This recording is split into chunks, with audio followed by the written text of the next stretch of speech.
I don't really remember the first time I went fishing. I honestly don't remember a time in my life where fishing didn't feel like a part of my story. Because our culture is so entangled with salmon and fishing, it's always been an understood part of who I am and what we do. Uncovering the stories and the histories of places is how I feel connected to them. But I know that that's not unique to just this place, and I want to explore beyond this. My name's Ashley Nicole Lewis. I'm a member of the Quinault Indian Nation, a 142nd generation angler, and this is Hook, Line, and History.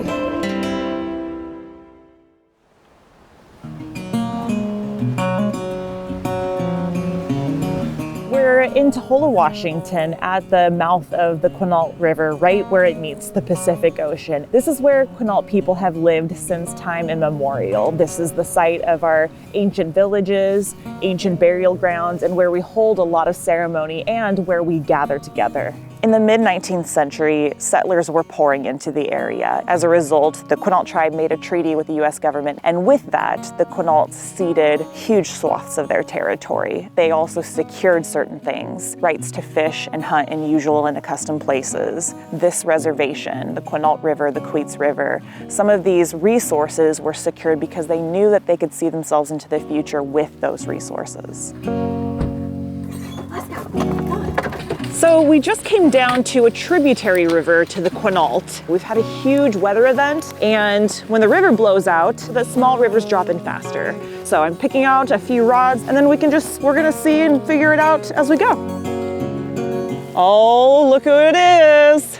It's my favorite person on this planet. And he just comes through the woods like Sasquatch, just appears right when you need him. You got Girl Scout cookies? I just bought them. Did you? Yeah. Always. Tater, John Tater Bryson Jr., is a friend of mine that I made on the river. He saw me out guiding and trying to build up my business and my profession, and he gave me a lot of tips and help, and we ended up spending time fishing together. He's become a good friend and a mentor and someone that feels like family to me. Me and Ashley met one day when I was guiding and she was guiding. I've never seen her before. You don't see a lot of new guides back then, you know. We hit it off and we've been friends ever since. This is a very authentic bushwhacking experience. I think I can walk this right along the bank, cut out at this little flat spot. I bet you we can get at least a few drifts in. I was taught to fish by a huge community of people. I remember fishing with my mother, fishing with my father at little derbies around town when I was very small. I learned from other fishing guides when I started spending time out here. And then I got to take advantage of this huge outdoor community that has really supported me. Everyone has taken me under their wing at some point or another and taught me a thing or two. Oh, so you got a trout? Nope. My first stick. It's beautiful. These are always for Oli. Tater. Huh? I think I'm gonna make one more cast and then we should go. Okay. What do you think? Yeah, we're gonna go up by the hatchery. Okay. We have a good chance of catching them up there. I'm feeling 100% sure we'll see a fish. 75 to 90% sure that Tater will catch a fish. I'm gonna give myself 63.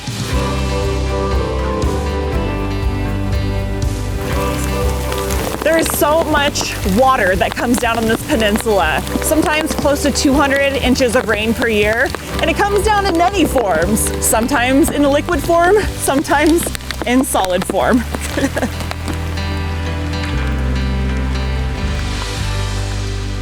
Any love? No, nothing.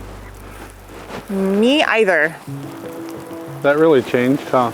Yeah, it really changed. I really like going fishing with Tater because he's a great angler and I always learn a lot from him, but also we have important conversations. We have conversations about things happening in the community, things that he's working on. He is a councilman for our tribe. So that time together really it feels like having time with family. We've got a really tight community. You know, when someone needs help, they don't even need to ask. People just step up and they do fundraisers, volunteer to help out. And it's like that through all of Indian country. If you visit all the different reservations up and down the coast, you'll see it. It's one of the things I love about being Native. We tried it, we saw a couple of fish, which was really exciting, but unfortunately we were able to catch none. We saw sunshine, we saw sleet and hail. It was really cool to get out in the water and spend some time with friends. So more of that coming to us soon, but for now we're gonna call it.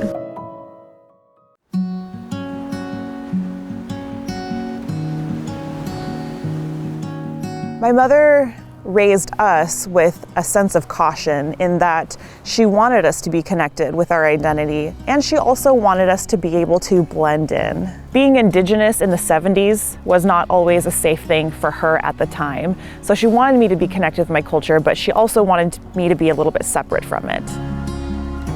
Growing up, my mother took me here to Hola, on and off the reservation. This is where we recreated and where we spent a lot of time, but she raised us just outside of the reservation.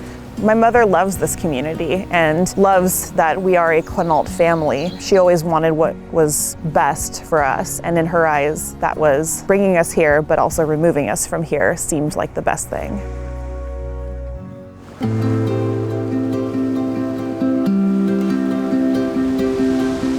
Point Grandville is one of our treasured beaches here on the reservation. Arriving at Point Grandville is always an opportunity to catch a really beautiful sunrise, sunset, or see some amazing life happening. And it's the site of a lot of great food and resources too. We just passed the beach closure sign to all non-Quinault members. The beach is closed in the 60s, 70s time frame when a particular leader, Joe Dela Cruz, closed off logging opportunity on the peninsula and then also closed the beaches. It was a way of saying we are a self-determined tribe to manage our own resources. Those decisions made set us on a track to ensure that we were going to be behind the driver's wheel of how we take care of our resources. So when I drive by that, I remember that acts like that are sovereign acts, and that exercising the right to go and harvest mussels off of the beach is a way of honoring that. What I love about this is it really doesn't require much to go and do. So I just need a pair of gloves so I don't cut myself on shells, a little cooler, and now I just go and source the right size for my liking. Low tide reveals a whole bunch of mussel picking opportunity. You couldn't come through here when the surf is in because this is all lapped by waves. Now that the tide is low, it's revealed a lot of mussels and a lot of different types of sea life. There's little baby mussels just getting going. So I've come down to a wall of mussels. A little bit further up this rock, we've got a bunch of really small ones, but as I get closer, we can see that there are much larger ones. So to start testing to see which ones I want, I'll start kind of picking through and finding one until it's about the right size. And so you grab them, twist and turn until they come off the rock, and we have begun our mussel picking. Even when I go out on these solo adventures, they're never truly alone because Oli, my Labrador, goes with me everywhere. I still get all of the benefit of feeling like I'm having this grounding experience, but I also have the little guy with me who is excited about everything. He's my protector. Now that I have a successful harvest and I've worked up a bit of an appetite, it's time to cook up the mussels, and mussels always taste best when shared with a friend.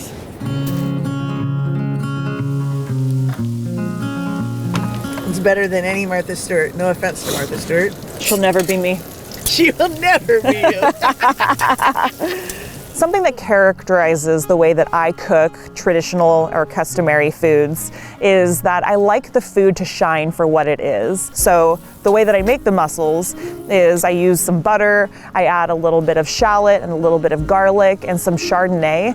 I create a broth out of that, put the mussels in, and allow them to simmer until they pop open, and then I throw a little parsley and eat them from there.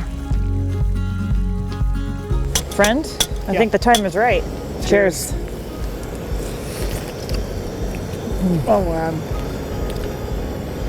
That's what's up. Good. Oh my God, it was so good. I'm so happy right now. I love it so much.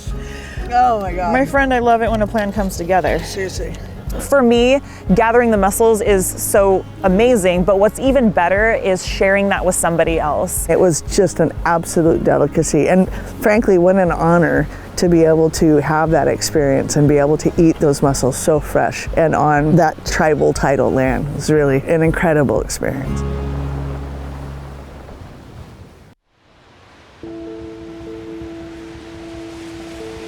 One of the things I really love about J. Michelle is that when I take her onto the reservation, I know that she is going to see these places and care for them deeply. Look at this nurse log. That's incredible. There's such a feeling of closeness and connection to nature being out here. It's a complete honor.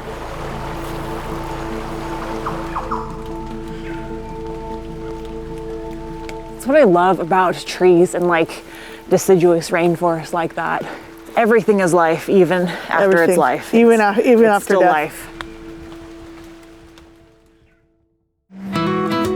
The Queets is a really special river because it's one of our main reservation rivers. When you're on the Queets, you really get the sense that you are on a glacial river.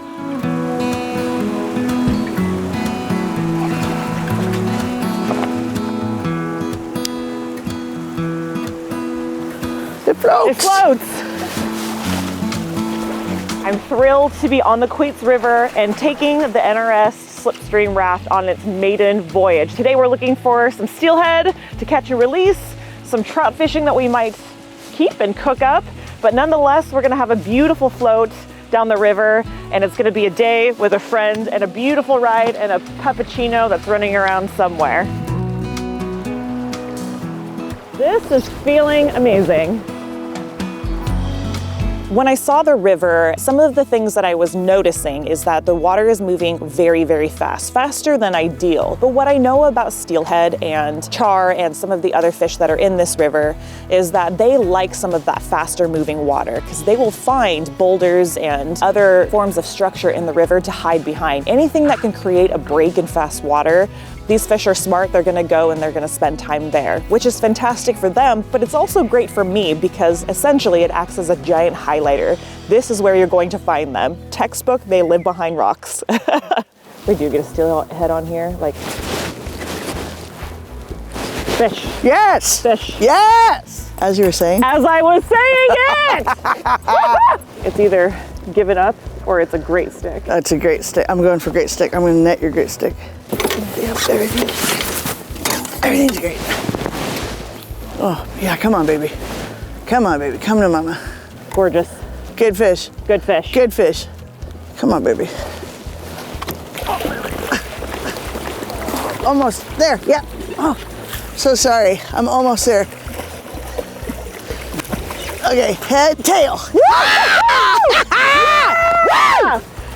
Woo! Okay. Sorry, I'm short. I really tried. That was so great. I didn't like letting it further away. I'm like, get it. When I feel a fish bite, it is like the ultimate release. I come all of this way. I put all of the gear together because I want to have that moment. I want to have this sort of like handshake with nature in a sense. We've got ourselves a proper char. This is not a steelhead, but it is a fish that we can eat. And so I'm excited for lunch. Yes. And I think the most remarkable thing about these fish is these spots. They're gorgeous spots.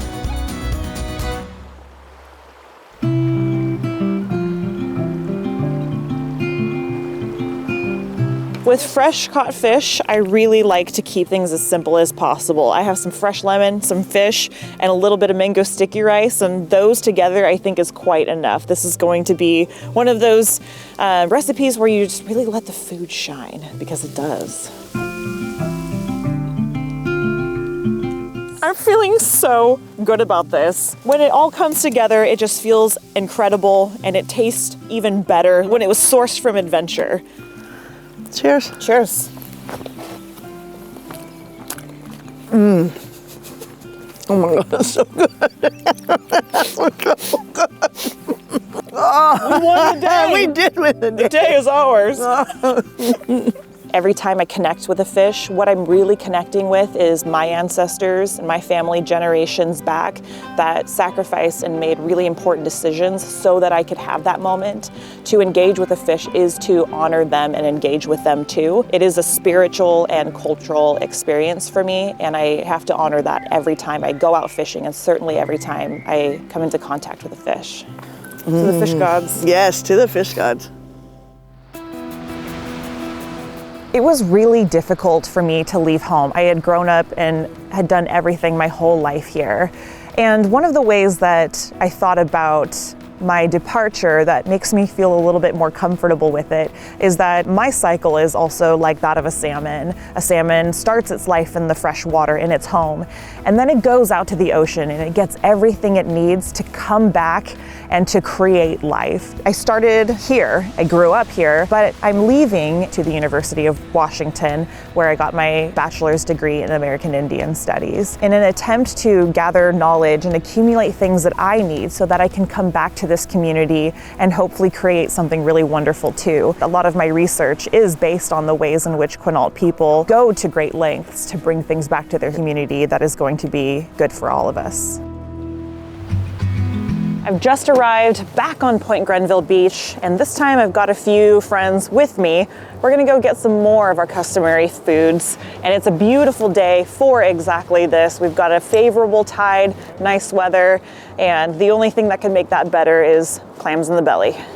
Clam digging is really important to the community. It's a driver of the economy here. Our fish house processes and sells clams. Anyone can purchase the clams from Quinaults because of that system set up. It is a way for individuals to support themselves and their families through it. Everything here is ours. We take pride in that. We shut the beaches down and back in the 60s, 70s. Now, unless you're with the tribal member or invited, that's the only way you could legally be on this beach. It's awesome, you know, it's owning your own little piece of heaven that you're responsible for and you take care of.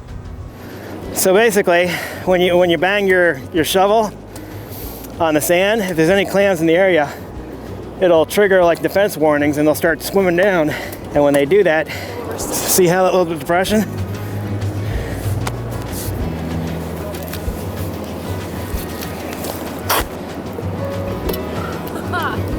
Success! Whoa! Oh yeah, he'll dig right back in pretty quick too.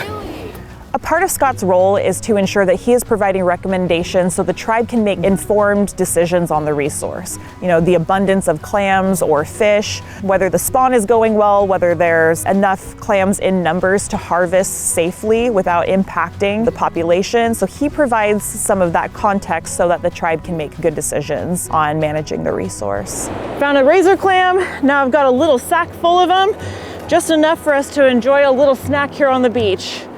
And that's what I intend to do next. Since I've gathered a lot of amazing foods the last couple of days, I decided to ask some members of the community to come down and join me, and we're gonna have a proper cook-up right here on the beach and share some stories. What do you hope that the next generation brings to the table, or what issues do you want them to focus on? Our role here in this generation is to ensure that the next generation can live as their ancestors have and sustain themselves as we all have throughout our time here on this earth.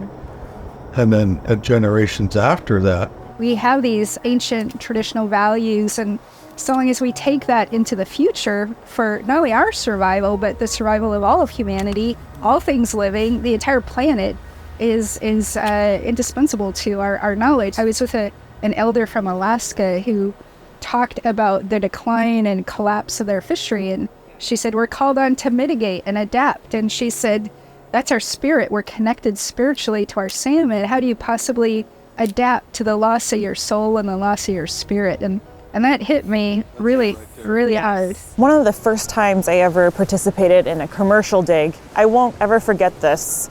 I didn't know who he was, But I was just digging on the beach, just poking around looking for clam shows, and he come up and he put his hand on my shoulder and he says, "Thank you for exercising your treaty right." And I thought about those words a lot, like what does it mean to exercise it? It is an act of resurgence. It is like an honor to the inherent sovereignty that we have. And I understand that fishing is fun and a lot of these outdoor experiences are really fun, but it's so much more than that. I can't thank you guys enough for giving me some of your words and time. It means the world to me.